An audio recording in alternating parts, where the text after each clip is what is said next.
Good morning students. ఇంతకుముందు online క్లాస్లో మనం మొఘల్ సామ్రాజ్యానికి సంబంధించిన ఆధారాలు తర్వాత బాబర్ వచ్చే నాటికి భారతదేశంలో ఉన్నటువంటి పరిస్థితుల గురించి తెలుసుకున్నాం. బాబర్ అసలు భారతదేశానికి రావడానికి ముఖ్యమైన కారణాలు ఏంటి మొదట చెప్తాం.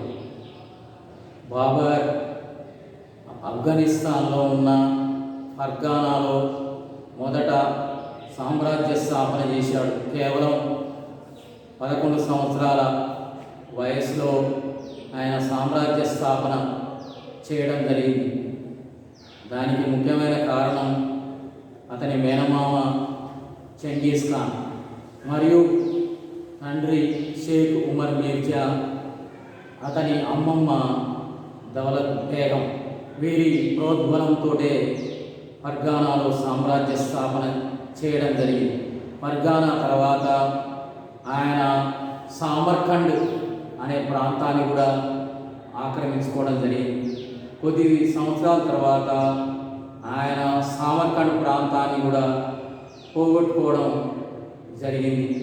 తర్వాత కొంతకాలం ఆఫ్ఘనిస్తాన్లోనే రాజ్యం పోగొట్టుకొని తిరిగి మళ్ళీ సామర్కండ్ను ఆక్రమించుకోవడం జరిగింది.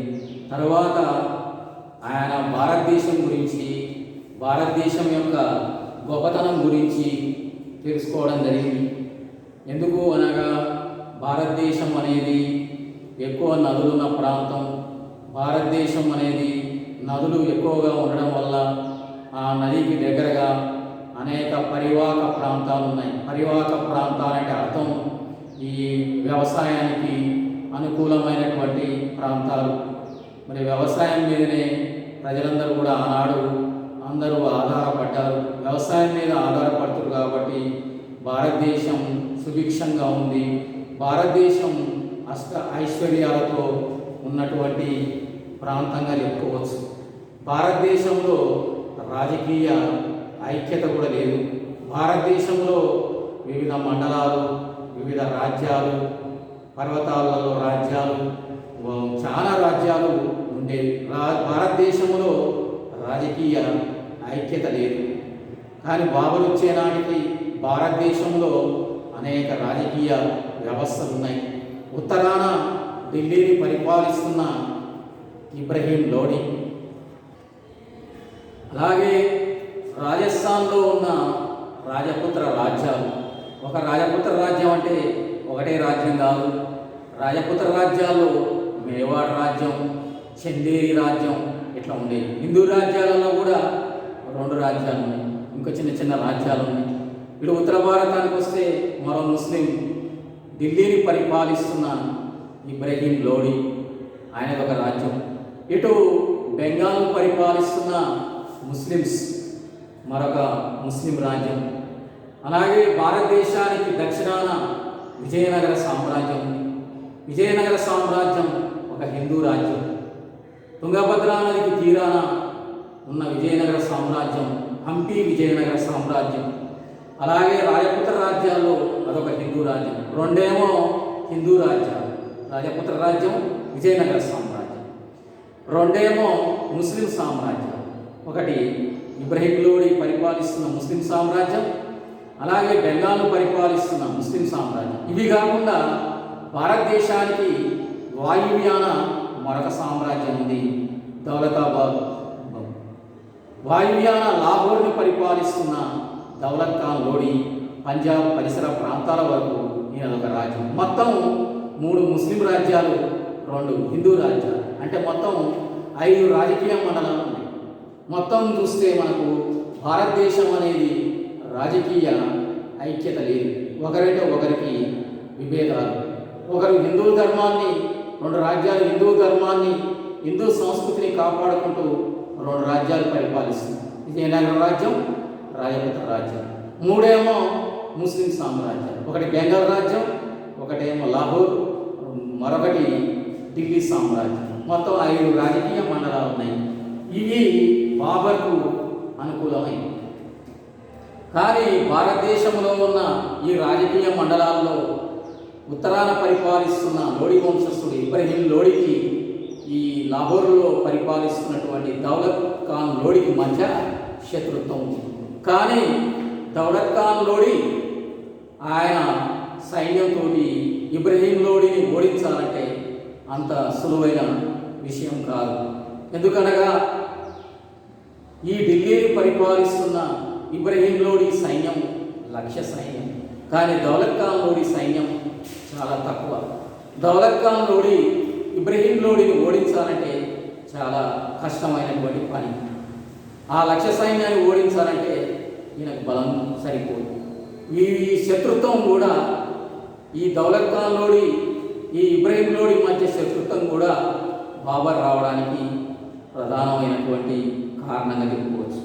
అప్పటికే బాబర్ ఫర్గానా సామర్కండ్లో పరిపాలిస్తున్న సమయంలోనే ప్రపంచంలో వస్తున్న వేగవంతమైనటువంటి యుద్ధ రంగంలో వస్తున్న మార్పులను ఆధారంగా చేసుకొని ఆయన ఫిరంగి దళాన్ని కూడా తయారు చేసుకున్నాం. ఫిరంగి దళం అంటే మనము ఈ యొక్క 2 చక్రాలు మధ్యలో ఒక గొట్టం, అందులో నుంచి తూటా పెడతారు. అది ఆ తూటా వేస్తే సైనికుల మీద పడి ఆ సైనికులు చనిపోయే అవకాశం ఉంది, లేదా క్షతగాత్రులయ్యేటువంటి అవకాశం ఉంది. ఇటువంటి మందుగుండు సామాగ్రికి సంబంధించిన దళమే ఫిరంగి దళంగా చెప్పుకోవచ్చు. ఈ ఫిరంగి దళం అనేది బాబరు సంపాదించుకున్నాడు.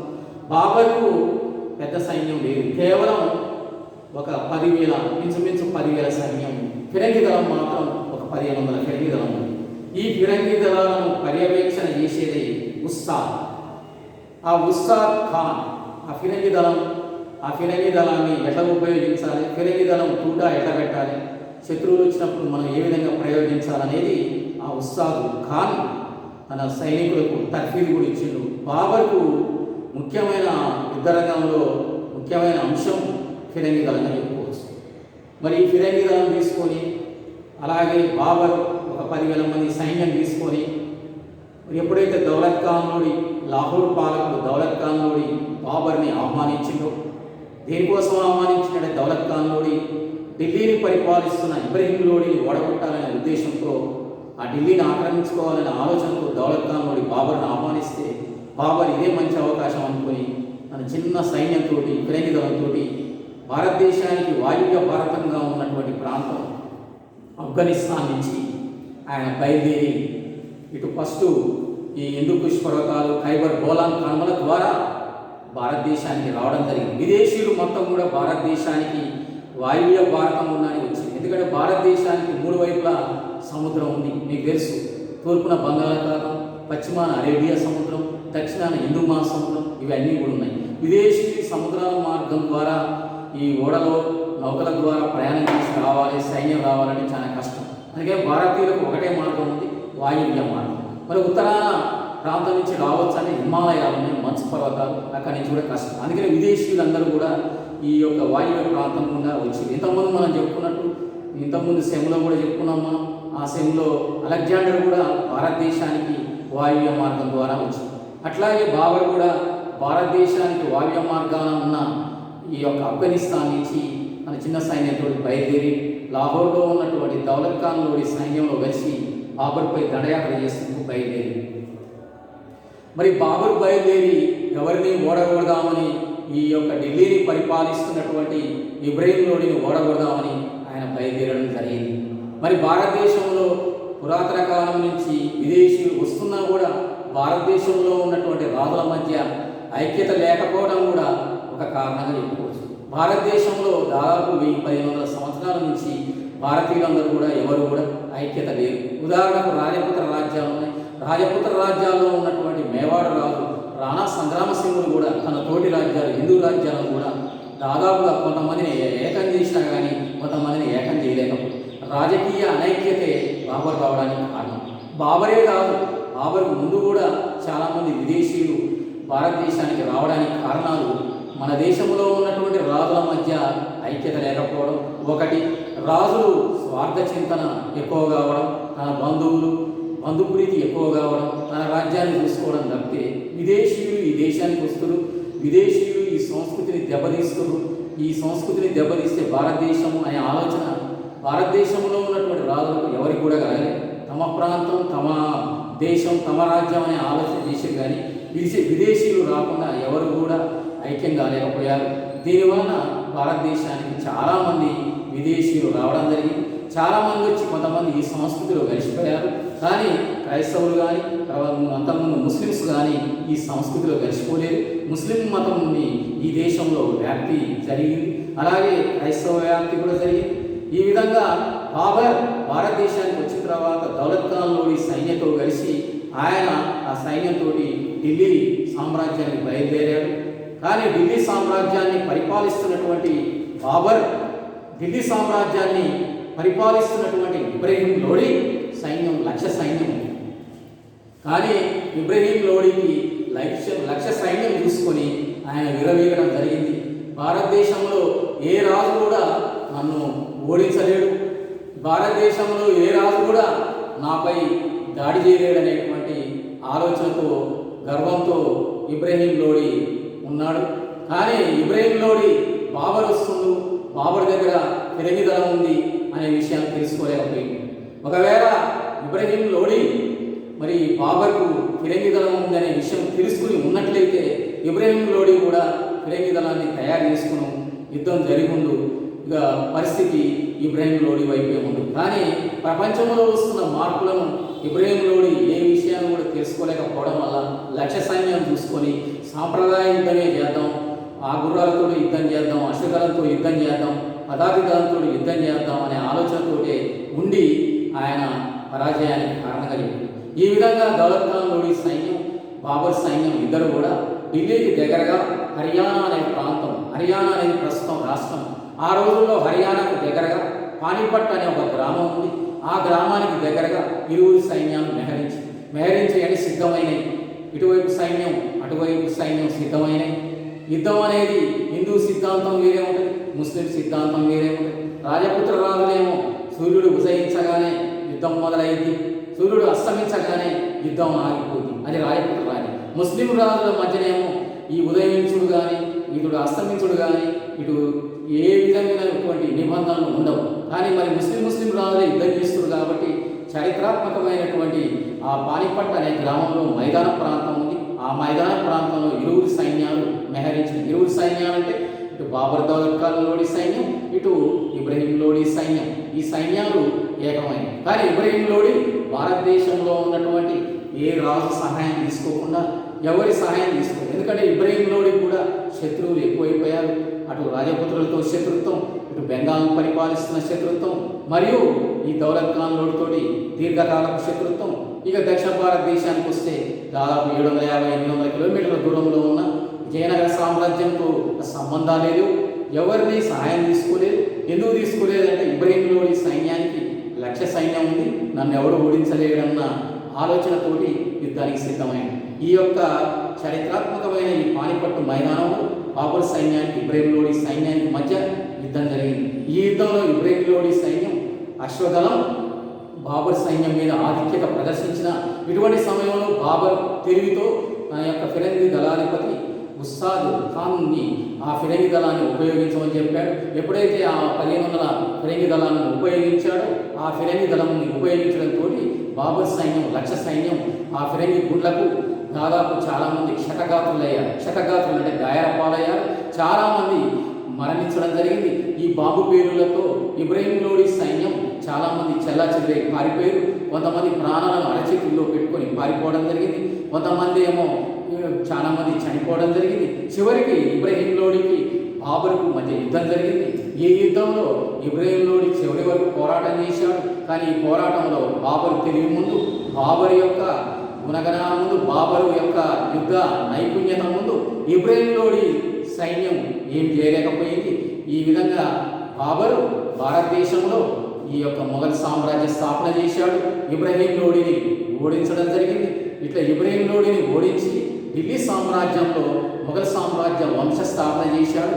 ఈ విధంగా బాబర్ రావడానికి ప్రధానమైన కారణం ఏంటంటే భారతదేశంలో ఉన్నటువంటి రాజులు ఐక్యత లేకపోవడం, అనైక్యత అంటే ఏకంగా లేకపోవడం వల్ల బాబర్ రావడం జరిగింది. ఒకవేళ బాబరు వచ్చే నాటికి భారతదేశంలో ఉన్న హిందూ రాజులు కానీ ముస్లిం రాజులు కానీ ఏకమై ఉండి బాబర్ యొక్క కుయుక్తులు, బాబర్ ఫిరంగి దళం గురించి తెలుసుకుని ఉంటే బాబర్ రాకపో భారతదేశ చరిత్ర మరో రకంగా ఉన్నాయి. చరిత్రకారులు చాలామంది అభిప్రాయం వ్యక్తం చేస్తూ మొత్తం మీద చూస్తే బాబర్ మొత్తం మీద చాలా తెలివైన వాడు, బాబర్ గొప్ప యోధుడిగా మనం చెప్పుకోవచ్చు. ఈ విధంగా బాబర్ వచ్చే నాటికి భారతదేశ పరిస్థితులు అనేవి ఆయనకు అనుకూలంగా మారిపోయాయి, ఆయనకు అనుకూలమైపోయాయి. ఈ అనుకూలంగా తన వైపుగా మార్చుకొని యుద్ధంలో ముందుకు పోయాడు. లక్ష్య సైన్యాన్ని కూడా లెక్క పెట్టలేదు. ఆయన ఫిరంగి దళం ముందు ఏమాత్రం కూడా అవి పనిచేయలేదు. ఈ విధంగా బాబరు విజయం సాధించడానికి భారతదేశానికి మొట్టమొదటి దేశద్రోహులు చాలామంది ఇంతకుముందు మనం చదువుకున్నాం. ఇంతకుముందు సెమినార్లో భారతదేశపు మొట్టమొదటి దేశద్రోహి ఎవరంటే అంబి అని చదువుకున్నాం. రెండవ దేశద్రోహి ఎవరంటే దౌలత్ ఖాన్ లోడి అని చెప్పుకోవచ్చు.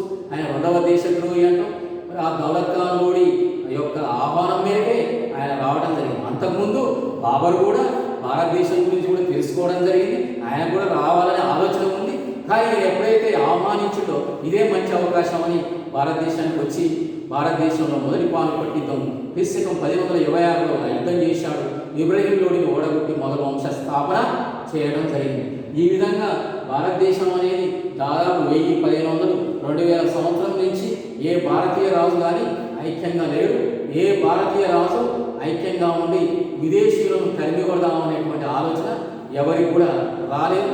ఎవరి ప్రాంతం వారు చూసుకుని స్వార్థ బుద్ధితోటి తమ రాజ్యాన్ని తామే కాపాడుకోవాలని ఆలోచన చేసి ఇదే పెద్ద ప్రమాదం అయిపోయింది. దీనివల్ల విదేశీయులందరూ మన దేశానికి వచ్చి ఇక్కడ స్థిరపడి వాళ్ళ రాజ్యాలను కూడా ఆక్రమించుకునేటువంటి పరిస్థితి వచ్చింది. ఇది ముందు చూపు లేకపోవడం ఒకటి చెప్పుకోవచ్చు. ఇంకొక కారణం బాబర్ భారతదేశానికి వచ్చిన తర్వాత భారతదేశంలో ఉన్న రాజులు అతని యొక్క యుద్ధ నిపుణత, అతనికి ఫిరంగి దళం ఉంది, ఇవన్నీ కూడా తెలిసి కూడా తర్వాత యుద్ధం చేశాడు రాజపుత్రులతో. అవన్నీ తెలిసినా కూడా ఫిరంగి దళాన్ని తయారు చేసుకోకపోవడం, ఏమైనా రాజపుత్రులు పాత గుర్రాలు, పాత ఏనుగు, ముసలి ఏనుగులతోటి సాంప్రదాయమైనటువంటి కత్తులు, కటార్లతోటి యుద్ధం చేసేది. కానీ ఏమాత్రం కూడా అధునాతనమైన సాంకేతిక నైపుణ్యం ఉపయోగించుకొని యుద్ధం చేద్దామనే ఆలోచన రాలేదు. ఇది భారతదేశంలో ఉన్న రాజుల పతనానికి మరొక ప్రధానమైనటువంటి కారణంగా చెప్పుకోవచ్చు. ఇవి బాబర్కు అనుకూలంగా మారిపోయినాయి అని చెప్పుకోవచ్చు. ఈ విధంగా మొదటి పానిపట్టు యుద్ధం, తర్వాత ఆయన చేసిన మరొక యుద్ధం ఖాన్వాయ్ యుద్ధం, మరొక యుద్ధం చందేరి యుద్ధం, మరొక యుద్ధం గోగ్రా యుద్ధం 1526, 1527, 1528, 1529 ఇట్లా 4 యుద్ధాలు చేసిండు. మొత్తం ఆయన జీవితం మొత్తం యుద్ధాలకే గడిచిపోయింది. ఆ 4 యుద్ధాలు చేసి తర్వాత 1530వ సంవత్సరంలో బాబర్ చనిపోయాడు. బాబర్ చనిపోకముందు ఆయన ఒక గ్రంథం రాసింది. ఆయన రచించిన గ్రంథం తుజికీ బాబరి. ఆ గ్రంథంలో తనకు భారతదేశంలో ఉన్న పరిస్థితులు, భారతీయులు వాళ్ళ యొక్క వ్యవసాయం, భారతదేశంలో ఆయన పడ్డ బాధలు, అలాగే ఆయన మాతృదేశం ఆఫ్ఘనిస్తాన్లో ఆయన పడ్డ బాధలు, రాజ్యం పోగొట్టుకున్న బాధలు, ఆయన యొక్క ఫిరంగి దళం గురించి మొత్తం కూడా ఆ గ్రంథంలో రాయడం జరిగింది. ఆ గ్రంథమే మనకు బాబర్ చరిత్రకు ముఖ్యమైనటువంటి ఆధారం. ఆ యొక్క గ్రంథం తుజికీ బాబరి అంటాం. ఈ గ్రంథాన్ని తన ఆత్మకథగా చెప్పుకోవచ్చు, తన స్వీయ చరిత్రగా చెప్పుకోవచ్చు. ఇది ఏ భాషలో రాయబడదంటే తుర్కీ భాషలో రాయబడేది. ఇప్పటికి కూడా ఆ గ్రంథం ఉంది, అన్ని భాషల్లోకి అనువాదం చేయబడేది. ఇది మొఘల్ చరిత్రకు ప్రధానమైనటువంటి గ్రంథంగా చెప్పుకోవచ్చు మనం. ఇది మనకు బాబర్ వచ్చే నాటికి భారతదేశ పరిస్థితులుగా చెప్పుకోవచ్చు. తదుపరి టాపిక్ మనం తదుపరి ఆన్లైన్ క్లాస్లో ఆ క్లాసు మనం ముందుకు పోదాం. ఆ చాప్టర్ను ముందుకు కొనసాగిద్దాం. ఆ విధంగా థ్యాంక్ యూ.